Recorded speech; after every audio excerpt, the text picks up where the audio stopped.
2500 கோடி பட்ஜெட் படம் இப்பதான் பார்த்துட்டு வரோம். படம் எப்படி இருக்குன்னா,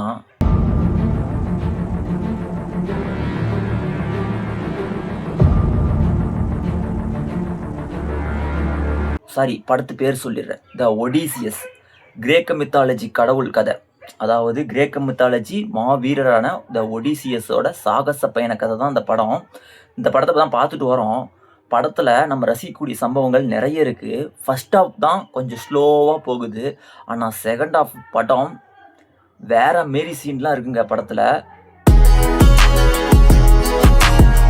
கடல் சீனை தத்ரூபமாக அவங்க படுற கஷ்டத்தை எல்லாத்தையும் அப்படியே வச்சுருப்பாங்க, நம்ம கண்ணிலே நிறுத்தியிருப்பாங்க. தேட்டரில் பார்க்க சூப்பராக இருந்துச்சு. இது ஃபோனில் பார்த்தா ஃபீல் எப்படி கொடுக்குன்னு தெரில. IMX 720ல் ரிலீஸ் பண்ணிக்கதான் சொன்னாங்க. அது எப்படி இருக்குன்னு நம்ம அதெல்லாம் போய் பார்க்கல. நார்மல் தேட்டரில் தான் போய் பார்த்தோம்.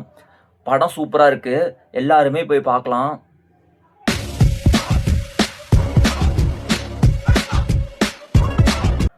ஒடிசியஸ் கேரக்டராக நடிச்சிருக்க மேட் டேமன் சூப்பரான நடிப்பை வெளிப்படுத்தியிருக்காரு. அதுவும் இந்த கதையில் ஒரு அரக்கனை காட்டுவாங்க பாருங்க, போதும் போதும் ஆகி போயிடும். அவங்ககிட்ட இருந்து எப்படி தப்பிப்பாங்கிறதே ஒரு மாதிரி நமக்கு இன்ட்ரெஸ்ட்டாக கொண்டு போயிடும். ஃபைனல் சீன் தாங்க அல்டிமேட் பீக் சீனு. அது இப்போ எல்லாருமே ரீல்ஸாக வைக்க ஆரம்பிச்சிட்டாங்க. அதனால் அது நமக்கு வந்து அங்கே பார்க்கும்போது பெருசாக சம்மந்தப்படுமான்னு தெரில. கதையோட கதையாக நம்ம பார்க்கக்குள்ள அந்த சீன் நமக்கு ஒர்த்தாக இருக்கும். நான் யூடியூப்பில் நிறையா ரிவ்யூஸ் பார்த்தேன். படம் நிறையா பேர் நல்லா இல்லை, கொஞ்சம் போராக இருக்குது அப்படின்னு தான் சொல்லியிருக்காங்க. நம்மளுக்கு எப்படி மகாபாரதம், ராமாயணம் இதுமாரி இதிகாச காமி இருக்கோ, அதேமாரி கிரேக்க மித்தாலஜியில் ஒரு வீரனோட உண்மை சம்பவ கதை தான் த ஒடிசியஸ். அதை வந்து நோலான் பயங்கரமாக எஃபோர்ட் போட்டு படத்தை எடுத்திருக்காங்க. VFX எங்கேயுமே பிசுறு தட்டில், பேக்ரவுண்ட் ஸ்கோர் அருமையாக இருக்குது.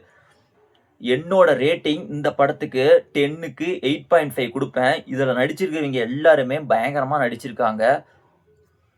ஃபர்ஸ்ட் ஹாஃப் தான் கொஞ்சம் ஸ்லோ, செகண்ட் ஹாஃப் பிச்சுக்கிச்சு. மறக்காமல் எல்லாருமே தேட்டரில் போய் என்ஜாய் பண்ணுங்கள். பாய் பாய். இதேமாரி வீடியோக்கு நம்ம சேனலை சப்ஸ்கிரைப் பண்ணிக்கோங்க. நம்ம நெக்ஸ்ட் வீடியோவில் மீட் பண்ணலாம்.